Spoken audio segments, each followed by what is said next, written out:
जो काम विपक्ष नहीं कर सकता उत्तराखंड का, वो इन युवाओं ने कर दिखाया। तो आज हमारे साथ भूपेंद्र कुरंगा जी मौजूद हैं। मुख्यमंत्री जी का जब पहले दिन फोन आया तो वो वीडियो में रिकॉर्डेड है, मैंने क्या बात उनके सामने रखी। आंदोलन चलता रहेगा सर, हमारा यही है कि ये पेपर कैंसिल हो। मेरी स्थिति भी खराब हो रही थी और वहाँ से मुझे उठा करके भी ले गए थे। कोई अविश्वास न रहे, हम इसकी सीबीआई से जांच कर सकते हैं।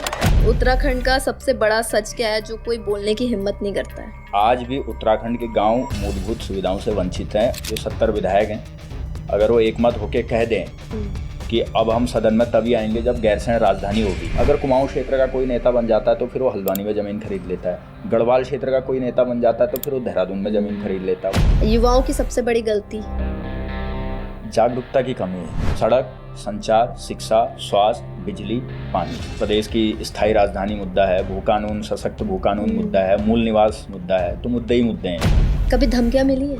कई बार। तो कभी फैमिली ने ऐसा नहीं कहा है कि ये समाज सेवा छोड़ो, शादी आदि करो, अपनी फैमिली बना? समय से वहाँ पर एम्बुलेंस और स्वास्थ्य उनको लाभ नहीं देने की वजह से जो उनकी जान चली गई।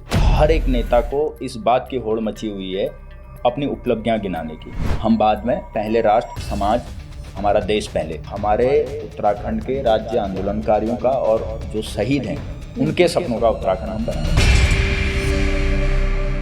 नमस्कार दोस्तों, स्वागत है आपका न्यूज़ 31 पॉडकास्ट में।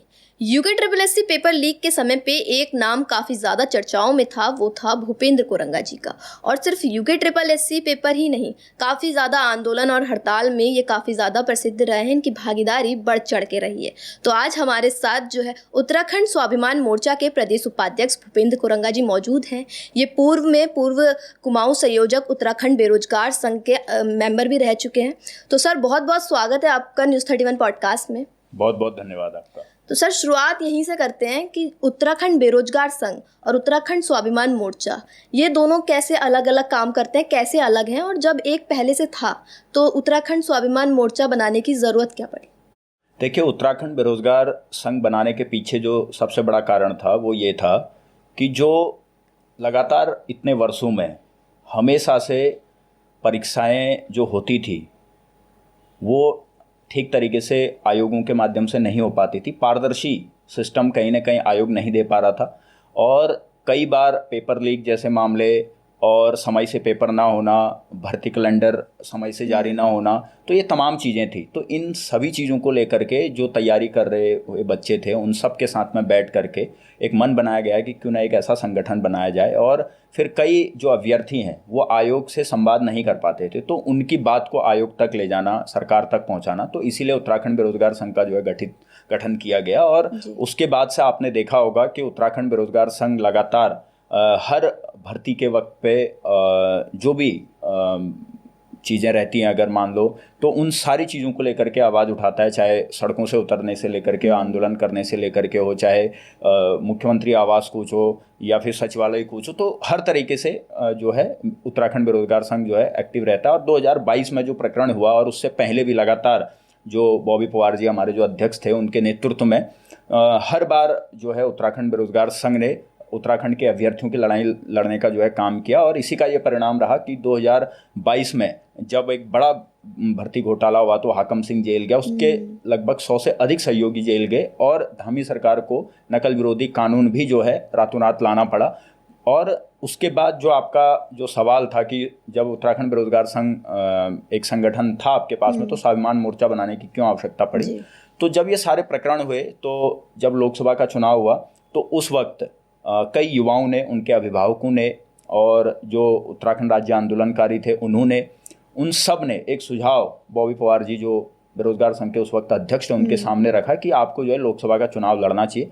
और उसके बाद मात्र 24 दिन के अंदर जब चुनाव होना था, जिस दिन डेट थी उसके 24 दिन के पहले जो है ये तय हुआ कि चुनाव में जो है प्रतिभाग किया जाएगा। और उसके बाद 1,68,000 वोट जो बॉबी पवार जी को मिले और जिसमें 4 विधानसभाओं में वो सबसे पहले नंबर में थे, भाजपा कांग्रेस वहाँ बहुत पीछे थी।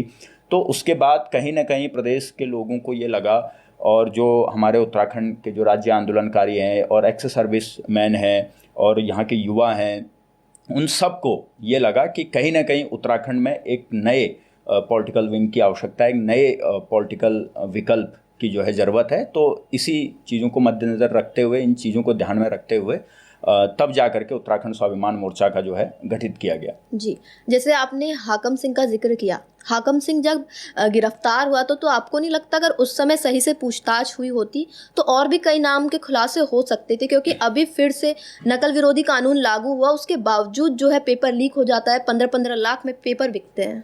बिल्कुल, जब नकल विरोधी कानून बना था तो वो एक बहुत अच्छी पहल थी सरकार की, पर वो जो है बड़ी जल्दीबाजी में बनाया गया, बड़ी आनन फानन में बनाया गया, क्योंकि उस वक्त जो भर्ती घोटाला हुआ था उसमें पूरे प्रदेश में तमाम युवा जो है सड़कों पर थे, तमाम अभ्यर्थी सड़कों पर थे, जैसे अभी 2025 में थे। और उस वक्त जो है बहुत ही बेरहमी से उन युवाओं को पीटा गया और बॉबी पुआर जी और कुछ हमारे सहयोगियों को जो है जेल के अंदर भी डाला गया, और उनमें जो लाठियां भांजी गई, तो कहीं ना कहीं पूरे प्रदेश का जो जनमानस था वो एक बहुत बड़ा विरोध सरकार के प्रति जो है हर तरीके से जो है दिखने लग गया था, और ये बात जो है सरकार समझ गई थी, और इसीलिए बड़ी जल्दीबाजी में नकल विरोधी कानून लाया गया। और जब नकल विरोधी कानून आया तो उसके बाद भी हमने कई बार सरकार को इस बात को लेकर के चेताया कि नकल विरोधी जो कानून है उसमें काफ़ी जो है खामियां हैं, और यही कारण है कि हाकम सिंह जो लगातार उत्तराखंड के युवाओं के भविष्य को बेचने का उसका एक पूरा जो गिरोह काम कर रहा था, वो जो है बाहर निकल आया। लेकिन वो बाहर निकल आया ये हमें भी पता नहीं था। लेकिन जब अभी 2025 में जब ये भर्ती घोटाला हुआ तो जिस दिन एग्ज़ाम था 21 तारीख को, तो ठीक वो 20 तारीख की शाम को जो है पकड़ा जाता है, तो तभी शायद बहुत सारे लोगों को तो तभी पता लगा होगा कि हाकम सिंह जो है बाहर भी आ गया। तो ये आप सही कह रहे हैं, कहीं ना कहीं क्योंकि हाकम सिंह जो है सरकार से जुड़ा हुआ व्यक्ति था, तो मुझे ऐसा लगता है जिस तरीके से अंकिता हत्याकांड में उनके जो आरोपी हैं उनको बचाने का प्रयास सरकार ने किया, तो ठीक उसी प्रकार से हाकम सिंह को भी बचाने का प्रयास जो है सरकार ने किया, और यही कारण था कि वो बाहर आए और 2025 में फिर से एक वही गलती जो है दोहराई, जिससे बहुत सारे बच्चे जो है हताश हुए। जी, क्योंकि बहुत बड़े बड़े नेताओं के साथ उनकी फ़ोटो देखी गई थी और राजनीति से बहुत ज़्यादा जोड़ा जा रहा है पार्टी से उनको। बिल्कुल बिल्कुल, और मैं कह तो रहा हूँ यही कारण है कि उसको पूरा बचाने का प्रयास किया, और जिसका खामियाजा प्रदेश के वो युवा जो लगातार दिन रात मेहनत करते हैं उन्होंने भुगतना पड़ा। खासा उदाहरण आप देख सकते हैं 2025 अभी जो भर्ती घोटाला हुआ, जो पेपर लीक हुआ। जी, अभी जो पेपर लीक हुआ था उसमें आप लोग ने धरना भी दिया था, 5 दिन की भूख हड़ताल भी की थी। उस बीच क्या क्या हुआ था, और जैसे आंदोलन जो आपका था ख़त्म हुआ वो काफ़ी निराशापूर्वक था, क्योंकि काफ़ी जो मतभेद भी देखने को मिले, तो उस पर क्या कहना चाहेंगे? और अभी क्या प्रोसेस हुए, क्योंकि सीबीआई जांच की आपकी मांग थी और 1-2 और मांग थी, वो सभी पूरी कर ली गई है, लेकिन जांच कहाँ तक पहुँची है? देखिए, पहले जो 2 धरना निराशाजनक जो ख़त्म हुआ वो उन लोगों के लिए हुआ जो इस प्रदर्शन के माध्यम से अपनी एक राजनीतिक ज़मीन को तलाशने का काम कर रहे थे। तो उन लोगों के लिए निश्चित तौर पर ये बड़ी निराशा रही, क्योंकि कई लोगों का ऐसा मत था और कई लोग तो ऐसा चाह रहे थे कि 2027 तक अब वो आंदोलन चलता रहे। लेकिन जिनके लिए हमने आंदोलन किया वो बड़े खुश हैं, और उनके जो अभिभावक हैं वो भी खुश हैं, पूरा युवा वर्ग पूरे प्रदेश के अंदर खुश है। और जहाँ तक आपने कार्रवाई की बात कही, तो जो सीबीआई जांच की संस्तुति थी वो केंद्र सरकार से मिल चुकी है, और अभी 1.5 हफ्ते पहले ही जो है जो एसआईटी गठित थी उसने जो भी जांचें अभी तक करी थी वो सारी रिपोर्ट भी जो है सीबीआई को दे दी है। मतलब सीबीआई एक तरीके से इसमें काम करना उसने पिछले 1-1.5 हफ्ते से शुरू कर दिया है। और दूसरी जो हमारी डिमांड थी कि ये जो एग्ज़ाम है वो मतलब निरस्त हो, तो वो जो है हमने 10 दिन का समय दिया था, लेकिन ठीक 11वें दिन ये एग्ज़ाम भी जो है कैंसिल हो गया था, और अभी जो है आयोग बहुत जल्दी मतलब एग्ज़ाम इसमें करा रहा है। तो कहीं ना कहीं जो वो आंदोलन था तो वो बहुत सफल आंदोलन रहा, और उसी का परिणाम है कि आज पूरा जो युवा है, पूरी जो अभ्यर्थी हैं वो अपने तैयारियों में दोबारा से जुट गए। जी, पहले तो हमारी सरकार को इतना मजबूत होना चाहिए कि वो आंदोलन करने की ज़रूरत ही नहीं पड़नी चाहिए थी, लेकिन जिस परिणाम के लिए वो आंदोलन किया गया था वो तो पूरा हो गया था, आपकी मांगें भी मान ली गई थी। लेकिन वो आंदोलन ख़त्म होने के बाद आपके ऊपर आरोप लगाए जा रहे हैं कि आपने वो आंदोलन हमारे मुख्यमंत्री जी को बेच दिया है, तो इसमें क्या कहना चाहेंगे और इस बात में कितनी सच्चाई है? देखिए, उन लोगों से मेरा यही जवाब है कि मुख्यमंत्री जी का जब पहले दिन फ़ोन आया तो वो वीडियो में रिकॉर्डेड है, मैंने क्या बात उनके सामने रखी और मैंने स्पष्ट कहा कि जब तक ये 2 मांगें नहीं मानी जाती हैं तो तब तक मैं जो है भूख हड़ताल को जारी रखूँगा। उसके ठीक अगले दिन जब वो धरना स्थल परेड ग्राउंड देहरादून में जाते हैं तो वहाँ पर लगभग 2 से 2,500 बच्चे वहाँ पर बैठे हुए थे, अभ्यर्थी वहाँ पर थे। हमारे जो नेतृत्वकर्ता वहाँ बॉबी पवार जी वहाँ पर थे, राम खंडवाल जी वहाँ पर थे, तमाम सहयोगी साथी वहाँ पर थे। और लगभग वहाँ पर जो भी वार्ता हुई और वो वार्ता के बाद 10 दिन का जो है धरना स्थगित किया गया। और जहाँ तक मुख्यमंत्री जी को मतलब ये जो टर्म आपने जो यूज़ किया, तो कहीं ना कहीं आप ये देखें कि वो किस एंगल से कह रहे हैं। मतलब ये इसका जवाब तो वो दें। मतलब ये हमने खुद सोशल मीडिया के माध्यम से भी कहा था कि भाई आप ये किस एंगल से आप कह रहे हो। भाई आप ये देखें कि अगर हम कोई आंदोलन कर रहे हैं और मांगे मान ली जाती हैं तो हम ऑब्वियसली वहाँ से उठेंगे। साफ और स्पष्ट सी बात है कि भाई हम वहाँ से जब मांगे मान ली गई हैं, जिस चीज़ के लिए हम आंदोलन कर रहे हैं, एक बच्चा भी जब रोता है और उसको माँ दूध पिला लेती है तो उसके बाद वो चुप हो जाता है।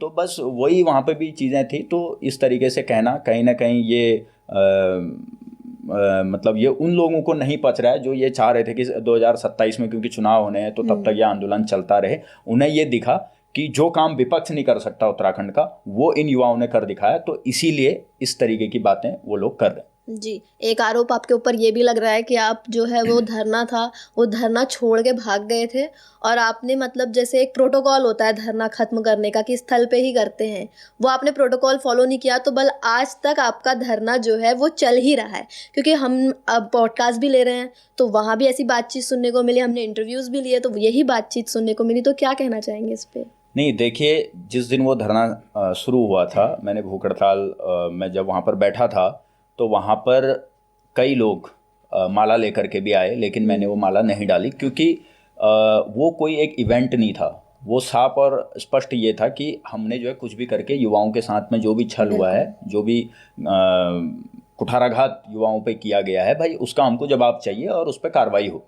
तो मैंने वो माला भी नहीं पहनी। और दूसरा, जो मेरे से कहा गया कि भाग गया, तो मैंने माइक के माध्यम से ऑफिशियली इस चीज़ को अनाउंस वहाँ पर किया था कि हम जो है इस धरने को अगले 10 दिन के लिए स्थगित कर रहे हैं, क्योंकि अगले दिन हमने एक बड़ी रैली का कॉल भी किया था। तो जो दूसरे दिन मैं वहाँ पर आया वो इसीलिए आया कि कहीं कोई लोग वहाँ पर आए तो नहीं, क्योंकि कई लोग वहाँ पर आए भी थे, वो मुझे फ़ोन भी कर रहे थे, तो इसीलिए मैं उनसे मिलने वहाँ पर आया। तो एक दिन पहले ही हमने अपना धरना जो है 10 दिन के लिए स्थगित कर दिया था। लेकिन जो कुछ लोग वहाँ पर बैठे रहे तो उन्हीं का ये आरोप भी था कि मैं भाग गया, पर ऐसी कोई बात नहीं हुई। और जिस तरीके से देहरादून के साथियों ने 10 दिन के लिए जो है धरने को स्थगित किया, तो ठीक उसी तरीके से हमने भी 10 दिन के लिए धरना स्थगित किया। और जो वो कह रहे हैं कि अभी भी भूख हड़ताल जारी है, तो वहाँ पर क्योंकि माहौल इस तरीके का बन गया था कि वहाँ पर मतलब जूस पीना ये वो, क्योंकि देखो पानी तो मैं पी रहा था और फिर पानी, जैसे आमतौर पर ये मैं देखता भी हूँ कि कोई भी व्यक्ति भूख हड़ताल में बैठता है तो उसकी भूख हड़ताल भी जो है पानी या जूस पिला करके ही तुड़वाई जाती है, जबकि ऐसा तो कुछ होता नहीं है। भाई पानी तो हम फिर भी, क्योंकि मैं तो हर दिन ये बता रहा था, जैसे सोनम वांगचुक जी ने भी जब वहाँ पे भूख हड़ताल पे वो बैठे थे तो वो भी इस बात का अपडेट हमको दे रहे थे कि भाई वो किस दिन क्या ले रहे हैं और किस दिन क्या छोड़ रहे हैं। और जिस दिन मुझे उठाया गया उस दिन मैंने सुबह सुबह ये कही, उसके एक दिन पहले भी ये बात कही थी और उस दिन सुबह भी कही थी कि भाई आज से मैं पानी भी छोड़ दूंगा, और यही कारण है मेरी स्थिति भी खराब हो रही थी और वहाँ से मुझे उठा करके भी ले गए। तो ऐसा कुछ भी नहीं है।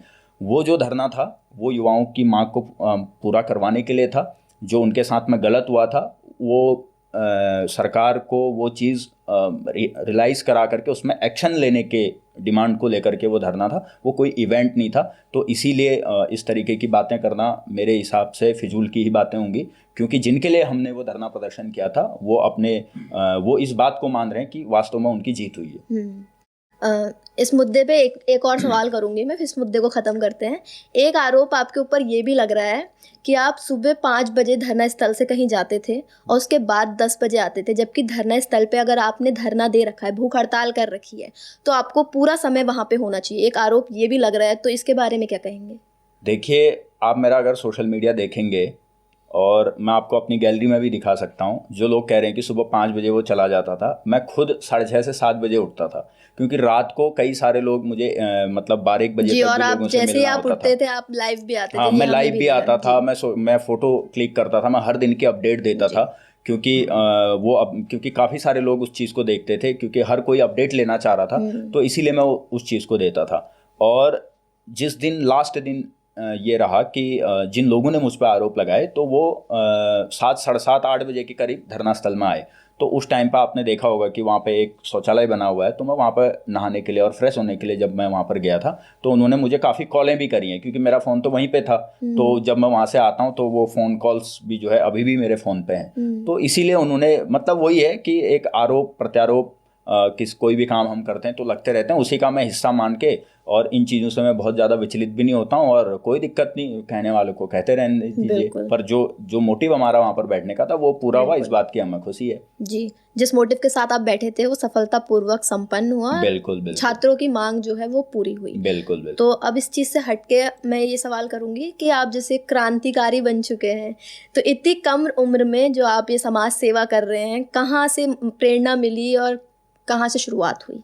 देखिए, शुरुआत तो किसी भी चीज़ की घर से ही होती है। तो शुरू में ही हमारे घर से ही ऐसा माहौल रहा। फिर उसके बाद जहाँ से हमने पढ़ाई करी, मैंने विद्या मंदिर से पढ़ाई करी है, तो वहाँ पे हमको अपने सिलेबस में कई ऐसी कहानियाँ महापुरुषों की पढ़ाई जाती थी, या एक ऐसा माहौल दिया जाता था जहाँ पे ये कहा जाता था कि राष्ट्र पहले।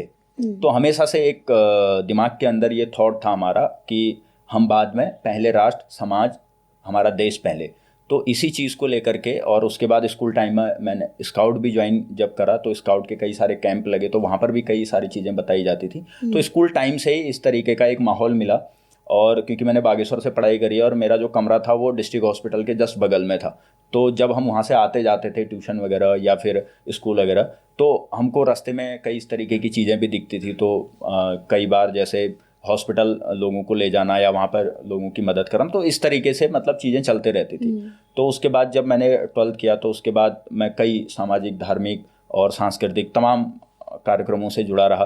तो उसके बाद जब समाज के अंदर जब हम जाते हैं तो कई तरीके के लोग मिलते हैं, और शुरू से ही क्योंकि हमने ये फील्ड की तरफ ही ज़्यादा जाना रहा, तो बहुत सारे ऐसे लोग मिले, तो उनसे प्रेरणा ले करके कहीं ना कहीं फिर इस काम को आगे को हम करते गए। फिर जैसे जैसे वक्त की ज़रूरत होती गई, जैसे कोविड में हमको लगा कि हमारी एक समाज को ज़रूरत है, तो उस वक्त शुरू में जब यहाँ पे काफ़ी सारे बच्चे फंस गए थे, तो उनके लिए राशन की व्यवस्था करना। फिर सेकंड वेव पे जो है गांव-गांव तक कोरोना पहुंच गया था, तो वहाँ पे कहीं ना कहीं दवाइयाँ और ये तमाम चीज़ें नहीं पहुँच पा रही थी, तो उन सारी चीज़ों को पहुँचाना। और फिर ठंडू में, क्योंकि जो हमारे पहाड़ में आज भी जो बच्चे पढ़ाई कर रहे हैं, तो मुझे ऐसा लगता है कि जो लोग फाइनेंशियली कमज़ोर हैं वही लोग अब पहाड़ों में बचे हैं, तो उनके लिए गर्म कपड़ों का वितरण करना पिछले 4 साल से मैं और मेरा दोस्त शैलेंद्र दानू, हम दोनों मिल करके और सब अपने दोस्तों का सहयोग लेकर के इस काम को जो है वहाँ पर कर रहे हैं। फिर आपदा के समय में हमने देखा कि बहुत सारे लोगों के घर टूट जाते हैं, तो लेकिन उनका जो है अंदर का जो सामान है वो भी पूरी तरीके से, मतलब एक तरीके से तबाह हो जाता है। तो हम कोशिश करते हैं,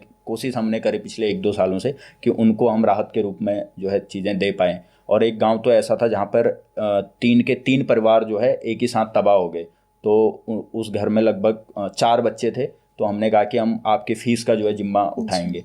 तो इस तरीके से फिर ये कारवां जो है आगे बढ़ता रहा, और इन सारी चीज़ों को लेकर के कहीं ना कहीं समाज की ज़रूरत और भगवान का आशीर्वाद हमको प्रेरणा देता है, और उसको हम आगे को करते रह रहे हैं। बहुत सही से। तो परिवार का कितना सहयोग मिलता है? परिवार का सबसे ज़्यादा सहयोग मिलता है, क्योंकि कभी कभार ऐसा भी होता है कि हफ्तों हो जाते हैं मैं घर नहीं जा पाता हूँ, और घर के कई सारे ऐसे ज़रूरी काम होते हैं जिनको मैं भूल जाता हूँ। तो पर उसके बाद भी मेरे घर वाले इस बात की गंभीरता को या इस चीज़ को समझते हैं कि मैं अगर कहीं भी, अगर मैं घर नहीं आया हूँ तो वो 7 दिन या वो 1 हफ्ता मैं कहीं ना कहीं ऐसी जगह पर ही होऊंगा जहाँ पर मैं समाज के लिए या लोगों के लिए कुछ ना कुछ कर रहा हूँ। तो सबसे बड़ा सहयोग तो जो है फैमिली का ही है। तो कभी फैमिली ने ऐसा नहीं कहा कि ये समाज सेवा छोड़ो, शादी आदि करो, अपनी फैमिली बनाओ, ऐसा कुछ नहीं? कई बार कहा है। इवन मुझे याद है कि 2022 में जब मैं इसी बुद्ध पार्क में 103 दिन का धरना, नर्सिंग जो ऑफिसर हैं उनकी नियुक्ति को लेकर के, कई सालों से जो है उनकी भर्तियाँ नहीं आई थी, तो उसको लेकर के मैं जब बैठा था तो 3 दिन का भूख हड़ताल मैंने उस दिन वहाँ, मतलब उस आंदोलन में भी मैंने 3 दिन का भूख हड़ताल किया था। और जब मेरा दूसरा दिन था तो उस दिन रक्षाबंधन था, तो मेरी माताजी का फ़ोन आया कि, मतलब क्योंकि वो भी हल्द्वानी में ही रहते हैं, तो उनका फ़ोन आया कि घर आ जा। मैंने उनको बताया भी नहीं था, पर उनको सोशल मीडिया के माध्यम से जब पता लगा तो उन्होंने कहा कि मैं यहीं आकर के डंडे से, मतलब तेरे को जैसे बचपन में नहीं होता था कि डरा करके, तो उन्होंने ये ऐसा बोला। तो मैंने उनको बोला नहीं वैसा कुछ नहीं है सब, तो बहन को तो सब पता ही था। तो फिर बहन दूसरे दिन आई और मिठाई का डब्बा भी लेकर के आई, राखी वाखी बांधा, तो जब वो वहाँ दूर से आ रहे थे, मैंने कहा अगर तुम मिठाई का डब्बा लेकर के आए हो तो आप जो है इसको दूर ही रखना, फिर मैं तो फिर क्योंकि रसगुल्ला और ये सब मुझे बड़ा पसंद है, हाँ मैं तो भूख हड़ताल में हूँ, तो वो आई और राखी बात के। तो इस तरीके का हुआ है बहुत बार, मतलब ऐसा रहता है कि कई बार मैं अपने पर्सनल घर के काम जो है भूल जाता हूँ इस चक्कर में, तो वहाँ पर जो है डांट पड़ती है। तो इस तरीके का रहता है, पर सहयोग भी बहुत ज़्यादा मिलता है। मतलब पता नहीं रहता है कि कब कहाँ धरना देना पड़े और भूख हड़ताल शुरू हो जाए। हाँ, सिर्फ धरना भूख हड़ताल की बात नहीं है, बात ये भी है कि कई बार मतलब रात रात को कई ऐसी चीज़ें हो जाती हैं, वहाँ पर जो है उपलब्ध रहना या लोगों की मदद करना, या कहीं पे ब्लड की आवश्यकता पड़ जाती है। अगर मैं जैसे गांव में रहता हूं तो वहाँ पर कई सारी ऐसी घटनाएं घट जाती हैं, कोई गिर जाता है या कोई, तो कभी भी मतलब मेरा जो बैग है वो मेरी गाड़ी में ही रहता है, और मतलब मैं मतलब वही मेरा एक घर है, मतलब ये मान के चलो कि उसी में कपड़े रहते हैं 4-5 जोड़ी, और मैं चलता रहता हूँ। जब वो सारे कपड़े गंदे हो जाते हैं तभी मैं घर जाता हूँ। तो जैसे एक देहरादून का भी वाकया था कि आप पानी की टैंकी में चढ़े थे और उस आंदोलन में आपका हड़ताल में पैर भी फ्रैक्चर हुआ था, तो वो क्या सीन था? हाँ, वो असल में क्या था कि हमारे युवाओं की कई सारी मांग थी, तो उसको लेकर के हमारे पहले तो हमने मुख्यमंत्री आवास कूच किया, तो मुख्यमंत्री आवास कूच में जो है पुलिस का बैरिकेटिंग लगा हुआ था। तो जब हम बैरिकेटिंग को पार करके जाने का प्रयास कर रहे थे, तो जैसे मैं बैरिकेड में चढ़ा तो मेरा एक जो पैर है वो 2 बैरिकेड के अंदर, मेरा लेफ्ट वाला जो पैर है उसमें चला गया। तो जैसे ही वो गया, तो क्योंकि इधर से भी काफ़ी जो हम जो आंदोलनकारी थे या जो जिनके लिए हम लड़ाई लड़ रहे थे वो हमारी साइड को थे, और उस साइड को पुलिस बल था। तो पुलिस बल हमको जो इधर को धक्का मार रहा था और वो इधर को, तो बीच में मेरा पैर जा कर के फंसा। तो लेकिन उस टाइम मुझे इस बात का एहसास नहीं हुआ, मैं बाहर आया, मतलब मैं बैरिकेड पे चढ़ा, और बैरिकेड में चढ़ने के बाद फिर हम नीचे भी आए, और फिर हम बढ़िया से लगभग मुझे 1-1.5 घंटे बाद जो है दर्द महसूस हुआ, और फिर उसके बाद मैं दोनों हॉस्पिटल गया, तो एक्सरा वगैरह किया तो पता लगा कि फ्रैक्चर है। और जो टंकी पे चढ़ने का जो वाकया हुआ था वो ये हुआ था कि पुलिस कांस्टेबल भर्ती में कुछ डिमांड्स थी उम्र सीमा को लेकर के, और जो 2000 पद आए थे उसको बढ़ाने को लेकर के, उसमें जो है महिला कांस्टेबल के पद ऐड करने को लेकर के। तो हमारे जो अभी वर्तमान में जो बेरोजगार संघ के जो अध्यक्ष राम खंडवाल जी, वो भूख हड़ताल पर बैठे थे। तो 8 दिन उनको हो गया था, तो उनको समर्थन देने मैं भी देहरादून पहुंचा, तो मेरे को उनकी स्थिति देखी नहीं गई। तो उसके बाद फिर मैं और मेरे एक सहयोगी सुरेश, जो अभी वर्तमान में उपाध्यक्ष हैं बेरोजगार संघ के, तो हम 2 जो है टंकी पे चढ़े। तो जब हम वहाँ पे चढ़े तो हमने साफ और स्पष्ट यही कहा कि आप जब तक हमको मुख्यमंत्री जी से, क्योंकि मुख्यमंत्री जी ने ये बयान दिए हुए थे कि हम उम्र सीमा बढ़ाएंगे और इसमें जो है तो हमने कहा जब तक आप मुख्यमंत्री जी से नहीं मिला दे तो तब तक हम यहाँ से नहीं उतरेंगे। तो होते होते वो 19 घंटा हो गया। तो उसके बाद फिर हमको, क्योंकि मुख्यमंत्री जी तो कहीं बाहर थे उस वक्त, तो हमको जो उनके प्रमुख सचिव हैं उनसे हमारी मुलाकात कराई गई, और तो उसके बाद हमको वहाँ पे बुलाया गया, और उन्होंने सारी बातें वहाँ पर सुनी हमारी, और सुनने के बाद जब हमको लिखित में जो आश्वासन मिला तब जा कर के जो है हम वहाँ से नीचे उतरे। अच्छा, तो सर आप नेताओं की बातों पे कितना विश्वास करते हैं? बहुत कम मतलब ना के बराबर ही। अगर आप कोई वाक्य बताएं जिसमें नेताओं की बात झूठी निकली हो। अब ऐसे तो कई वाक्य हैं जो आपके साथ हुए, जैसे धरना खत्म करने के लिए बोल दिए हों फिर उसके बाद मुकर गए हों, ऐसा कुछ? नहीं, सबसे बड़ा वाक्य तो यही है उम्र सीमा वाला। इसमें खुद मुख्यमंत्री जी ने ये कहा था कि काफ़ी समय से भर्ती नहीं निकली है, तो हम जो अगली भर्ती निकालेंगे तो उस अगली भर्ती में हम उम्र सीमा को बढ़ाएंगे।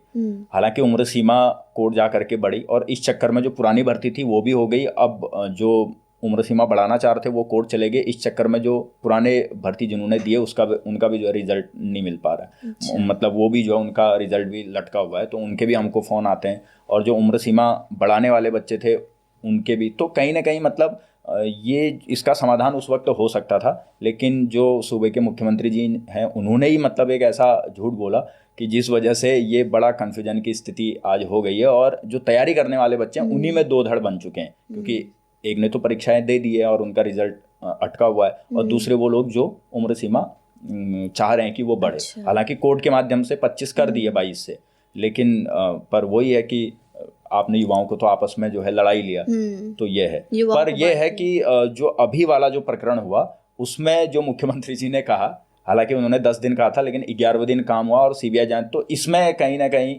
मतलब उसके लिए हम उनका धन्यवाद करते हैं कि यहाँ पर कम से कम हमने उस चीज़ का फेस नहीं करना पड़ा, मतलब कि उन्होंने जो भी बोला वो चीज़ हुई, तो इसके लिए हम उनका धन्यवाद भी करते हैं। जैसे पंचायत चुनाव में भी आप तैयारी में थे चुनाव लड़ने की, लेकिन महिला सीट आने के बाद जो जिला पंचायत सीट है, कहीं ना कहीं बागेश्वर में जो बीजेपी का गढ़ माना जाता है, वहाँ से आपने अपने सहयोगी को मैदान में उतारा और काफ़ी अच्छे मतों से उन्होंने जीत भी हासिल की।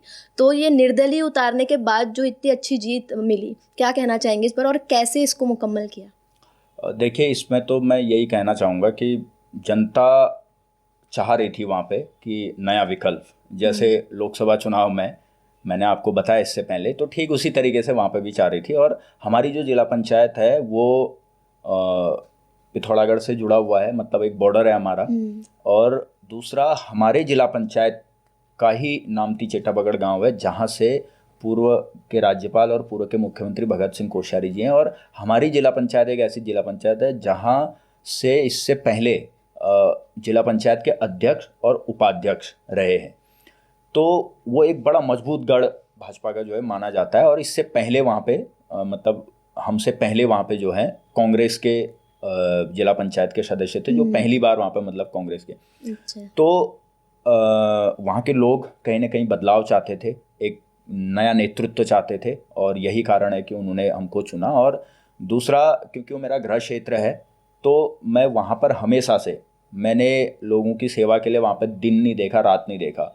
अभी भी मुझे एक वाकया याद आ रहा है कि आज से 1 साल पहले एक महिला हैं, तो घास काटते काटते पैर फिसलने से उनकी डेथ हो गई थी, क्योंकि वहाँ पर संचार की बड़ी दिक्कतें हैं, तो जिस वजह से समय से उनको एम्बुलेंस और ये तमाम चीज़ें मुहैया नहीं करवाए, उनकी जान चली गई थी। ये बात जब मैं रात को खाना खा रहा था, तो मैंने 2 निवाला डाला ही था, तो मुझे एक का फ़ोन आता है और वो कहते हैं कि यार ऐसा ऐसा हुआ, ये हुआ। और नेटवर्क पे आ करके, क्योंकि वहाँ पे ऐसी परिस्थिति थी कि 1 या 2 डंडा BSNL का आता था, तो कह रहे थे कि हम कॉल कर रहे थे लेकिन लगा नहीं। वहाँ पे ऐसा होता है कि 10 से 15 बार कॉल करा जाता है, तब जा कर के फ़ोन लगता है। तो कह रहे थे कि फ़ोन नहीं लग पाने की वजह से, मतलब समय से वहाँ पर एम्बुलेंस और स्वास्थ्य उनको लाभ नहीं देने की वजह से जो उनकी जान चली गई।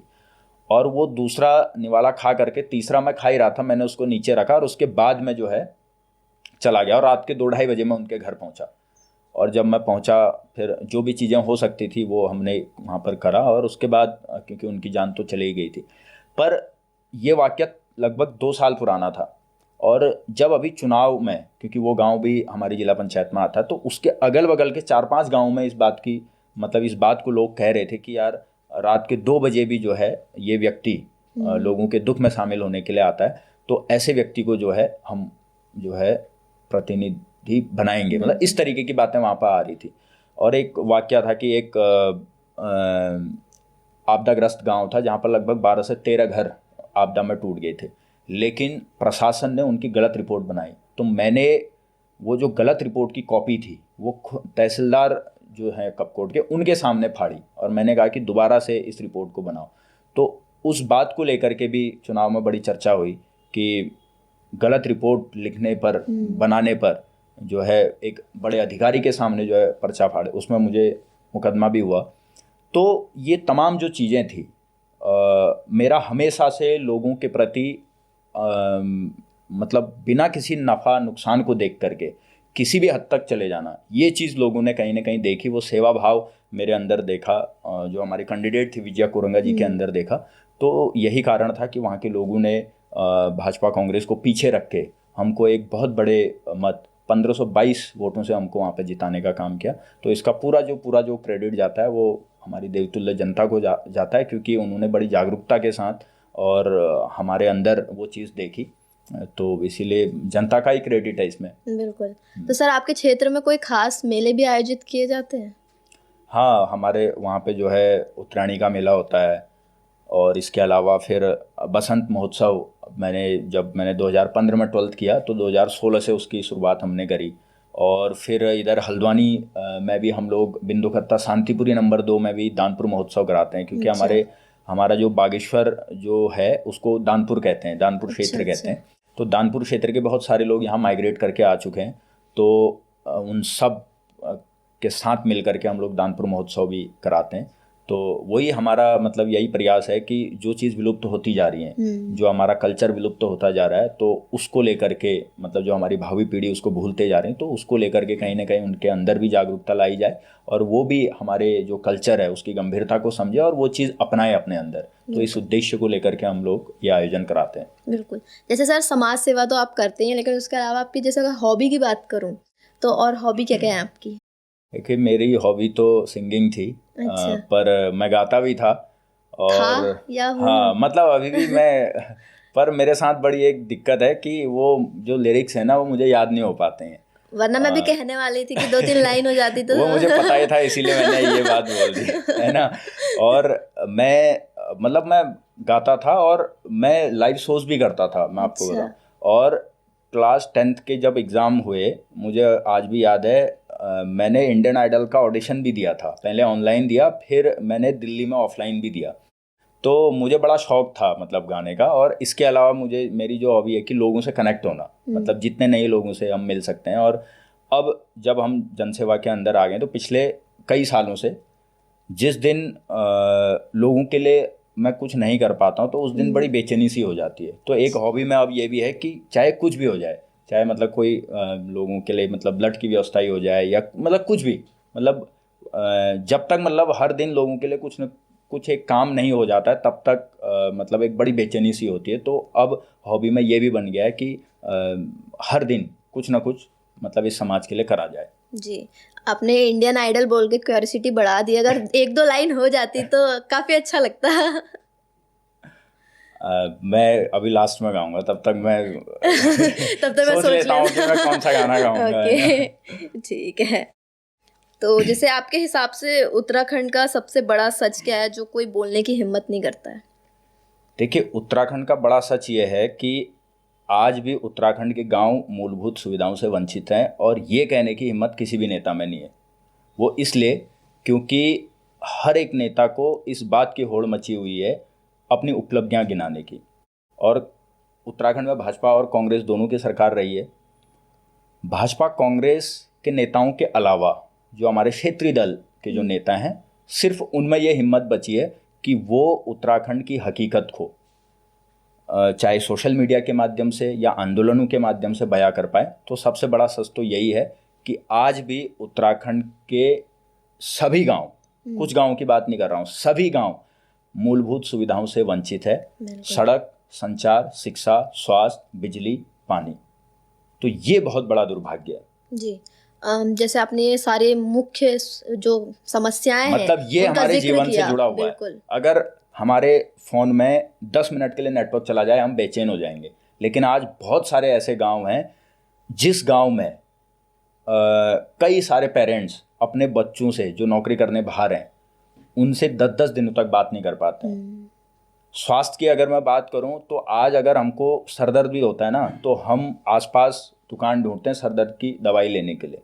लेकिन आज भी ऐसे गांव हैं जहां 10-10 किलोमीटर पैदल चल करके आप किसी एक दवाई जहाँ से आप ले सकते हो वहाँ तक आप पहुँचते हो 10-10 किलोमीटर दूर जा करके। शिक्षा की अगर मैं बात करूँ तो आज भी बहुत सारे ऐसे स्कूल हैं जहाँ पे शिक्षक नहीं है। आज भी बहुत सारे ऐसे स्कूल हैं जहाँ पे बच्चों को कई किलोमीटर पैदल चल करके जो है स्कूल जाना पड़ता है। और अगर मैं बात करूँ शिक्षा की, मैंने सड़कों की अगर मैं बात करूँ तो आज अगर आप पहाड़ों की तरफ बढ़ोगे तो आपको समझ में नहीं आएगा कि गड्ढे में सड़क है कि सड़क में गड्ढे। और आज कई ऐसे गांव हैं जहां पर आज भी कई किलोमीटर पैदल चल करके जो है लोग गांव पहुंचते हैं। तो ये स्थिति आज के दौर में है। तो ये बहुत बड़ा दुर्भाग्य है। और जो बिजली पानी पहाड़ मुहैया करवा रहा है प्लेन्स को, आज वही पहाड़ जो है बिजली पानी के लिए तरस रहा है। जी, एक बात आपने सही की कि अभी इस वक्त सब अपनी उपलब्धियां गिनाने में लगे हैं, क्योंकि उत्तराखंड राज्य बने हुए 25 साल हो चुके हैं। रजत जयंती कितने अच्छे से मनाई, लेकिन बहुत कम ऐसे लोग हैं जो इन मुद्दों पे बात कर रहे हैं, क्योंकि पहाड़ी क्षेत्रों में ना ही सड़क पहुंच पा रही है, ना ही स्वास्थ्य सुविधा पहुंच पा रही है, ना ही शिक्षा पहुंच पा रही है। तो आप अपने स्तर पे अगर हमें बताएं तो इन समस्याओं से कैसे बाहर निकला जा सकता है, क्योंकि पलायन भी बढ़ चुका है बाहर। और पलायन होने का भी सबसे बड़ा कारण यही है। जब गांव में अच्छे स्कूल नहीं होंगे, जब गांव में अच्छी सड़कें, अच्छी कनेक्टिविटी नहीं होगी, तो हर कोई पलायन करेगा, और सबसे बड़ी बात रोजगार नहीं होगा तो हर कोई पलायन करेगा। जबकि उत्तराखंड बनने की जो अवधारणा थी, जब उत्तराखंड बनाने को लेकर के जो पृथक राज्य बनाने को लेकर के जो आंदोलन हुए, तो उसमें सबसे बड़ा जो सब्जेक्ट था वो रोजगार ही था। तो लेकिन आज उत्तराखंड बने हुए 25 साल हो गए, बावजूद उसके रोजगार करने के लिए हमको उत्तराखंड से बाहर जाना पड़ रहा है। और अगर कुछ रोजगार सरकारें दे भी रही हैं तो उसमें कभी धांधलियां हो जा रही हैं, जो आप देख ही रहे हैं। तो ये बहुत बड़ा जो है दुर्भाग्य है इस प्रदेश के लिए, और इसीलिए हम कह रहे हैं कि वो जो सच्चाई आज रजत दिवस जयंती के रूप में तो मना रहे हैं, लेकिन वास्तव में वो नेता बोल भी कैसे पाएंगे। वो ऐसा मैं इसलिए कह रहा हूँ क्योंकि कोई भी एक नेता बन जाता है तो फिर वो, अगर कुमाऊं क्षेत्र का कोई नेता बन जाता है तो फिर वो हल्द्वानी में ज़मीन खरीद लेता है, गढ़वाल क्षेत्र का कोई नेता बन जाता है तो फिर वो देहरादून में ज़मीन खरीद लेता है, वहाँ वो अपने बच्चों को रख लेता है, वो वहाँ अच्छे अच्छे स्कूलों में अपने बच्चों को पढ़ाता है, अच्छा ट्रांसपोर्ट वो यूज़ कर रहा है, अच्छा नेटवर्क वो यूज़ कर रहा है, अच्छा हेल्थ की जो व्यवस्था है उसका वो लाभ ले रहा है। तो फिर उनको इन सारी चीज़ों से कोई फ़र्क नहीं पड़ता, वो इन सारे चीज़ों को देख ही नहीं पाते हैं, समझ ही नहीं पाते हैं, उस पीड़ा को नहीं समझ पाते हैं, तो वो कहेंगे कहाँ से। बिल्कुल, जब तक खुद उस परेशानी में नहीं पड़ेंगे तब तक दर्द नहीं समझेंगे। बिल्कुल। आप अपनी ज़िंदगी की सबसे बड़ी लड़ाई किसे मानते हैं, सिस्टम से, खुद से या हालात से? देखिए, पहले तो खुद से ही लड़नी पड़ती है कोई भी लड़ाई, पर अब माइंडसेट ऐसा हो गया है कि अब जो लड़ाई है वो ये जो खराब सिस्टम इस प्रदेश का है उसके खिलाफ लड़नी है, और वो हम लड़ भी रहे हैं, और काफ़ी हद तक जो प्रयास हैं वो कामयाब भी हो रहे हैं। और इस लड़ाई को अंजाम तक पहुंचाने के लिए आने वाले समय में भी जो भी चैलेंजेस आएंगे उसको पार करते हुए हम लोग इस प्रदेश की बेहतरी के लिए, और जो हमारे राज्य आंदोलनकारी थे, जो हमारी 42-43 शहादतें हुई, तो उनके सपनों का उत्तराखंड बनाने के लिए चाहे हमको सिस्टम से लड़ना पड़े, चाहे खुद से लड़ना पड़े, चाहे किसी से भी लड़ना पड़े, तो हम लड़ेंगे। और हमारे उत्तराखंड के राज्य आंदोलनकारियों का और जो शहीद हैं उनके सपनों का उत्तराखंड हम बनाएंगे। आंदोलनों में सबसे मुश्किल क्या होता है, सिस्टम से लड़ना या अपने लोगों की उम्मीदों को संभालना? ऐसा तो कुछ भी नहीं है, मतलब सबसे बड़ी चीज़ तो यह है कि आप जिस मांग को लेकर के बैठे हैं उसको लेकर के अडिगता आपके अंदर होनी चाहिए, और उसके बाद आपके अंदर ऐसा स्किल भी होना चाहिए कि जिस चीज़ के लिए आप वहाँ पर बैठे हो वो मांगे भी पूरी हो। क्योंकि बहुत बार ऐसा भी होता है कि मांगे पूरी नहीं होती हैं और एक खोखले वादे से जो है हम उड़ जाते हैं। मैंने अभी तक जितने भी आंदोलन करे हैं, जैसे मैंने अपने क्षेत्र में टावर कनेक्टिविटी को लेकर के नंगे पैर पदयात्रा करी, 70 किलोमीटर की वो पदयात्रा थी, 4 दिन की वो पदयात्रा थी। पदयात्रा करके जब मैं तहसील परिसर कपकोट में पहुंचा, ये 2021 की बात है, तो वहाँ पर वहाँ के स्थानीय विधायक और BSNL और जियो, क्योंकि जियो और BSNL की वहाँ पर कनेक्टिविटी है, तो वो लोग आए, और उस वक्त जो वहाँ के विधायक थे उन्होंने अपने लेटर हेड में हमको लिख करके दिया, और यहाँ उन्होंने BSNL के कोई एक संबंधित उच्च अधिकारी थे, उन्होंने अपने लेटर पैड में भी पूरे कपकोट विधानसभा में 18 टावर लिख करके दिए कौन कहाँ कहाँ पर लगेंगे, और तब जा करके हम वहाँ से उठे। अच्छा। तो हमारा मकसद सिर्फ नंगे पैर पद यात्रा करके वाहवाही बटोर करके वहाँ पर कुछ घंटा बैठ करके मीडिया में बाइट दे करके हल्ला गुल्ला करके घर जाना नहीं था, बल्कि जिस उद्देश्य को लेकर के हम वहाँ पर आए थे तो वो उद्देश्य पूरा करना था। ऐसे ही जब 103 दिन का आंदोलन हमने नरसिंह किया तो उसमें 1500 लगभग पदों पे जो है विज्ञप्ति जारी हुई, और वर्षवार सबसे बड़ी चीज़ हमारी वर्षवार भर्ती को नियुक्ति को लेकर के थी। वर्षवार नियुक्ति हुई और आज वो सब लोग जो है जॉब कर रहे हैं। और जैसे 2022 में भी जब हमने आंदोलन किया तो उसमें भी जो परिणाम निकल करके आया वो ये कि 100 से अधिक लोग जो है जेल गए, नकल विरोधी कानून आया। और 2025 में भी जब हमने आंदोलन किया तो जो हमारी मुख्य मांगे थी वो मानी गई। तो इसीलिए क्लियरिटी कि हम क्या मांग रहे हैं और अडिग रहना, ये दो चीज़ें बड़ी महत्वपूर्ण हैं। तो सर आपको नहीं लगता है कि सरकार को आदत पड़ गई है ये धरनों की या भूख हड़ताल की, क्योंकि इसके बिना आजकल कुछ काम ही नहीं हो रहा है, सारी जो मांगे हैं वो पूरी करने के लिए सड़कों पे उतरना ही पड़ रहा है? हाँ, शायद आदत पड़ गई है, और पर हमको भी अब आदत पड़ गई है, हम सड़कों पर उतरेंगे और मांगे मनवाएंगे। बिल्कुल सर। क्या कभी ऐसा लगा कि आंदोलन करने वाले लोग भी राजनीति की कठपुतली बन जाते हैं? लोग कहते हैं, पर ऐसा कई जगह देखने को भी मिलता है और कई जगह नहीं भी देखने को मिलता है। कई बार जो है, देखो राजनीति एक ऐसा शब्द हो गया ना आज की डेट में, अगर आपको किसी चीज़ को ख़त्म करना है, जो मेरा अनुभव है, तो उसके पीछे राजनीति शब्द को आप जोड़ दो। जी।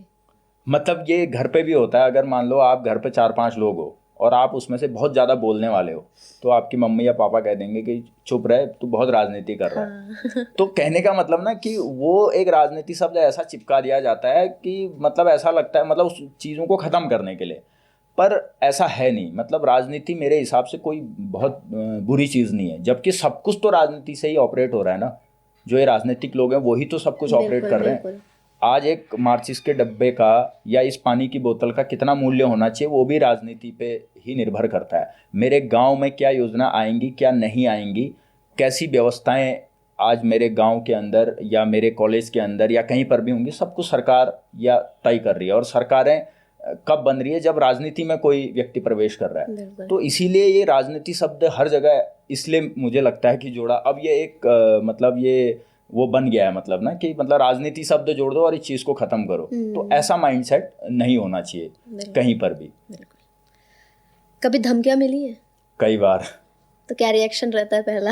कुछ नहीं, क्योंकि हमारे पास खोने के लिए कुछ है नहीं, तो धमकियों का कोई असर होता भी नहीं है। अगर हम कोई राज के ठेकेदार होते या हम किसी पे निर्भर होते जीने के लिए, तो तब हमको कोई फ़र्क पड़ता।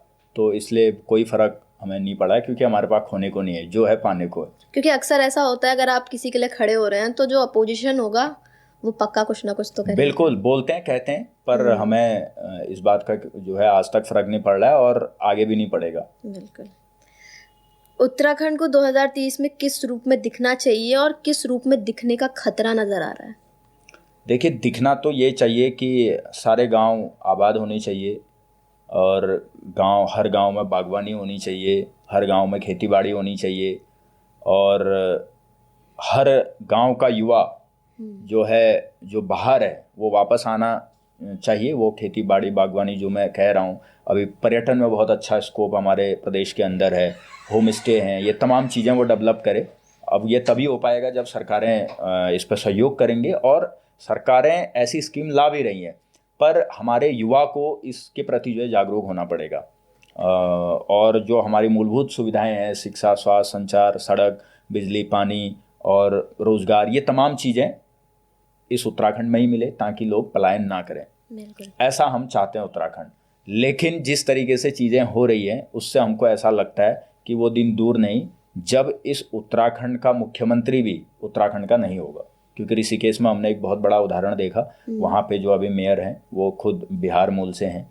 और तो ये बड़ा चिंता का विषय है, जिस तरीके से पूरी जो चीज़ें बदल रही हैं धीरे धीरे, तो इसका बड़ा दुख है। और ऐसा अंदेशा हमको लग रहा है कि अगर ऐसा होगा तो कहीं ना कहीं फिर जो उत्तराखंड बनने की जो अवधारणा है वो कहीं ना कहीं ख़त्म हो जाएगी। बिल्कुल।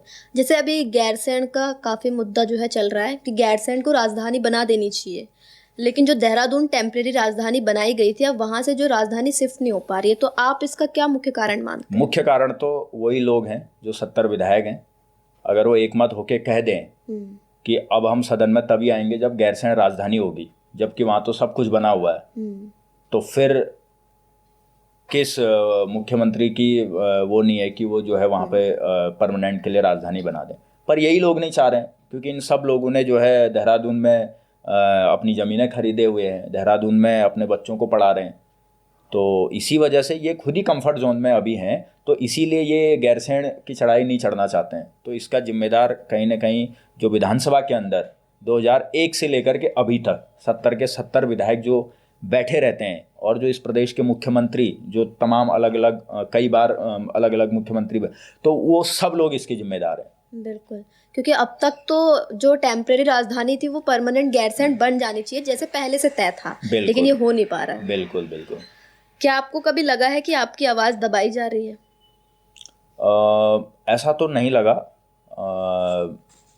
क्योंकि मतलब जो व्यक्ति काम करता है या जो व्यक्ति बोलता है, तो कोई नहीं भी सुनेगा तो यूनिवर्स में तो जाएगी वो आवाज़। तो वैसे हमने कभी इस बात की चिंता भी नहीं करी कि कोई हमारी आवाज़ दबा रहा है या नहीं दबा रहा है। बस हमने एक अच्छे मन से, बड़ी ईमानदारी से हमने किसी भी आवाज़ को उठाया, किसी भी काम को किया है, और उसमें जो भी लोग अवरोध पैदा करते हैं उस चीज़ को हम एक बहुत बड़ी समस्या नहीं समझते हैं। तो इसीलिए इन बातों का कभी मतलब हमारे डिक्शनरी में कभी कोई मतलब रहा भी नहीं है। जी, एक रैपिड फायर राउंड है।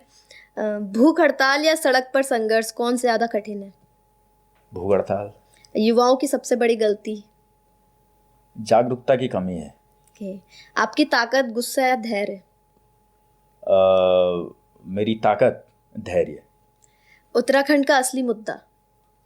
असली मुद्दा तो बहुत सारे मुद्दे हैं। मूलभूत सुधार मुद्दा है, और प्रदेश की स्थायी राजधानी मुद्दा है, भू कानून, सशक्त भू कानून मुद्दा है, मूल निवास मुद्दा है। तो मुद्दे ही मुद्दे हैं, कमी नहीं है। कमी नहीं है। आंदोलन में सबसे जरूरी क्या, भीड़ या इरादा? इरादा। आपको सबसे ज्यादा प्रेरित कौन करता है? सबसे ज़्यादा प्रेरित तो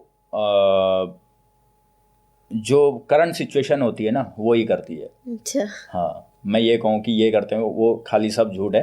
करंट सिचुएशन जो होगी आपकी, वो ही आपको प्रेरित करेगी, क्योंकि कांटा अभी चुभा है तो अभी तो आप निकालने का प्रयास करोगे, और दर्द भी अभी होगा। बिल्कुल। प्रशासन की सबसे बड़ी कमजोरी? वही कि वो सरकार का कठपुतली है। किसी नेता का नाम जिससे आप नाराज हैं? सभी से है। इसमें कोई एक नहीं है। हाँ। भूख हड़ताल के दौरान सबसे पहला ख्याल किसका आता है? घर वालों का। कि वो इसलिए कि उन्हें चिंता हो रही होगी कि मैं भूखा हूँ। बिल्कुल। सबसे बड़ा झूठ जो लोगों ने आपके बारे में फैलाया? बहुत सारे झूठ हैं। सबसे बड़ा? बहुत सारे झूठ हैं, तो इसलिए मैं उन चीज़ों को कभी तवज्जो देता भी नहीं हूँ, इसलिए याद भी नहीं है कि कब किसने क्या झूठ बोला। आप क्रांतिकारी खुद बने या हालात ने बनाया? हालात ने बनाए। आपकी सबसे कठिन भूख हड़ताल कौन सी थी? यही वाली थी जो अभी रिसेंटली जो पेपर लीक हाँ, के लिए हुई। क्योंकि चौथे दिन मैं कुछ भी बोल रहा था तो पूरा शरीर में कंपन था, और पेट में कुछ नहीं होने की वजह से मैं पानी भी पी रहा था, तो वो 5 से 10 मिनट के अंदर मुझे जो है बाहर जाना पड़ रहा था। सर उस समय तो नवरात्रों का टाइम था, एक तरीके से आपके नवरात्र के फास्ट भी हो। हाँ, पर वो दिन रात था ना। हाँ, अब नवरात्र में तो हम एक टाइम तो खाते हैं, या फलाहार तब भी लेते हैं। मैं खुद नवरात्र के व्रत करता हूँ, और टाइम पे भी चैत्र के नवरात्र के मैं व्रत करता हूँ, तो या तो फलाहार लेते हैं या खाना लेते हैं। तो उसमें ये था कि कंटिन्यू हम पानी पी रहे हैं जी। तो मेरा आखिरी सवाल यही है कि 2027 के चुनाव आने वाले हैं, तो इसमें क्या रणनीति है और क्या सोचा है? देखिए, 2027 के चुनाव में जिस तरीके से लोगों की डिमांड है कि एक नई पॉलिटिकल विंग बने, और उत्तराखंड स्वाभिमान मोर्चे के तौर पर वो है, और लगातार हम प्रयास कर रहे हैं। अलग अलग जिलों से स्वाभिमान मोर्चा के अंदर लोग जुड़ रहे हैं, और बहुत जल्दी हम लोग एक कार्यकारिणी भी उसकी जो है लंबे तौर पर जो है गठित करेंगे। और कई सारे हमारे संघर्षों के साथी हैं जो अलग अलग विधानसभाओं में शुरू से ही संघर्ष करते आ रहे थे, तो आज भी वो संघर्ष कर रहे हैं, और मुझे ऐसा लगता है कि इस संघर्ष का फल जनता 2027 में देगी। और जितने भी हमारे प्रदेश के जो राजनीतिक दल हैं, अलग अलग जो बने, जाए यूकेडी है या अलग अलग जो पार्टियां हैं, तो उन सब से भी मैं यही आपके उसके माध्यम से कहना चाहूँगा कि हम सबको जो है एक होना पड़ेगा। जितनी भी क्षेत्रीय ताकत है हमको एक होना पड़ेगा, क्योंकि जिस तरीके से आप देखो ना, भाजपा के नेता कभी कांग्रेस में चले जाते हैं, कभी कांग्रेस के नेता भाजपा में चले जाते हैं, तो ये तो एक ही हैं, ये तो एक ही हैं। तो इसी तरीके से हमने जो लोग प्रदेश को लगातार खोखला कर रहे हैं, मतलब नेताओं को जहाँ ज्यादा अच्छा ऑप्शन मिलता है वो वहाँ शिफ्ट हो जाते हैं। हाँ, मतलब मैं ये कहना चाह रहा हूँ कि इस प्रदेश को गर्त में डालने वाले लोग, या इस प्रदेश को जो है मैं भ्रष्टाचार व्याप्त रूप में फैलाने वाले लोग, इस प्रदेश को जो हमारी देवभूमि है उसको कहीं ना कहीं दानव भूमि बनाने का काम जो है भाजपा कांग्रेस के लोग मिलकर के कर रहे हैं। तो कहीं ना कहीं इस प्रदेश को बचाने के लिए भी हम जितनी भी क्षेत्रीय ताकतें हैं, हम सबको एक होना पड़ेगा, और तभी जा कर के 2027 में हम इनको जवाब दे सकते हैं, और तभी जा कर के ये जो उत्तराखंड है ये हमारे शहीदों का और राज्य आंदोलनकारियों के सपनों का उत्तराखंड बन सकता है। बिल्कुल सर।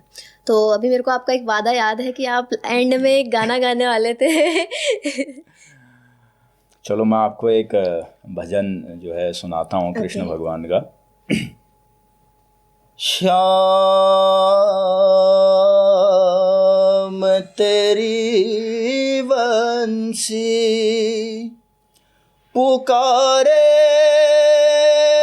राधा नाम, लोग करे मेरा को यूं ही बदनाम। श्याम तेरी वंशी पुकारे राधा नाम। श्याम तेरी वंशी पुकारे राधा नाम। लोग करे मीरा को यूं ही बदनाम।